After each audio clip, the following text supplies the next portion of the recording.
So this is for the times when you're not happy during the awakening process, which, let me tell you, there's a lot of that. I made some videos talking about being happy, and I wanted to add that there are times during the awakening process where it's just going to be impossible to be happy. And I used to hear videos from other people that were further along, and they were talking about these bliss states and happiness and all inner peace, and I wasn't experiencing that, and I really thought I was doing something wrong. So if you're at a place in your journey where you're not happy and you're not able to get happy, that's just coming from our own misperceptions. And I want to offer what has helped me so that you don't have to struggle as hard or take as long.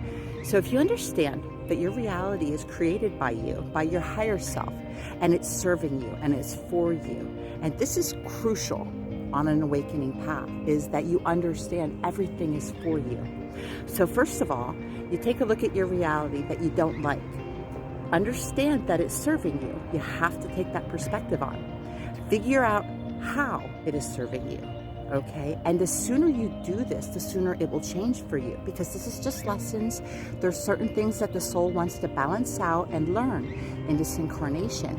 And those are our lessons, and those are the things we struggle with, because sometimes we think we're not doing anything wrong, so why is this here? And that comes from personal consciousness. That comes from identifying as the character in the story, all right, which is what we're waking up out of. And we are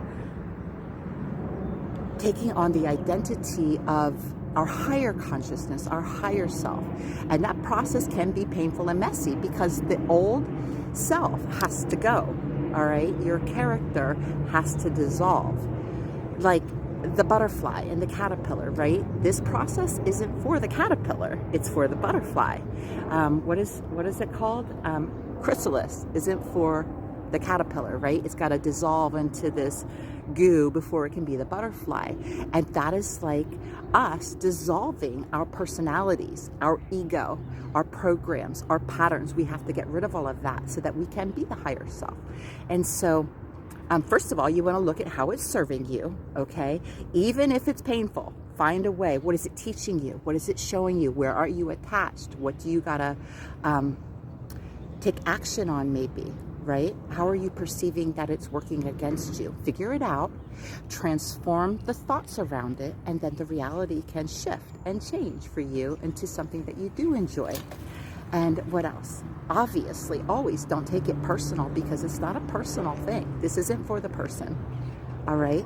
And people might say like, okay, well, what about my life that I lived, maybe thinking that you were in control all those years before your awakening?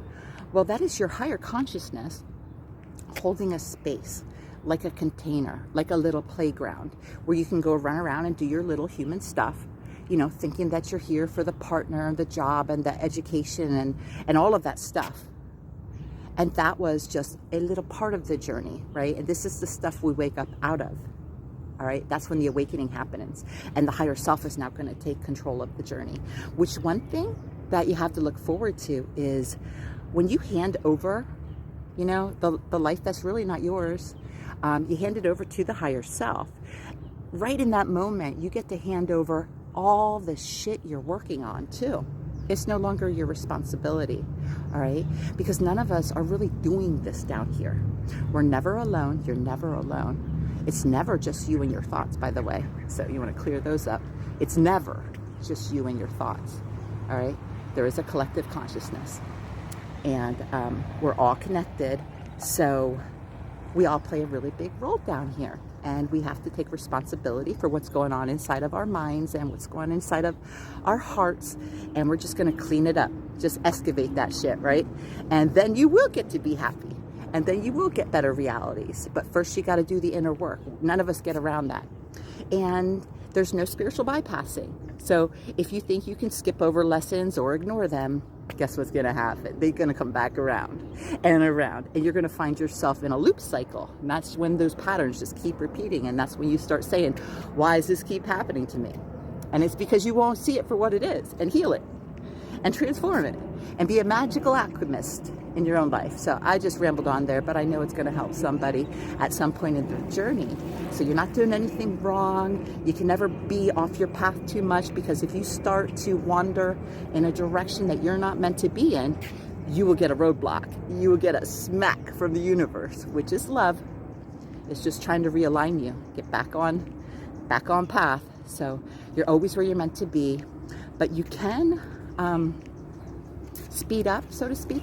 You can get through these processes a lot quicker than many of us did, because now there's a lot more of us that is sharing this information. And when you understand what's happening, it's easy to change. You know, like a lot of us were just wandering around in the dark, you know, bumping our toes into rocks all along the way. A lot of suffering, a lot of struggling. And that's all from identification with the character that you are not, that is leaving. It is leaving. All right, love you. Bye.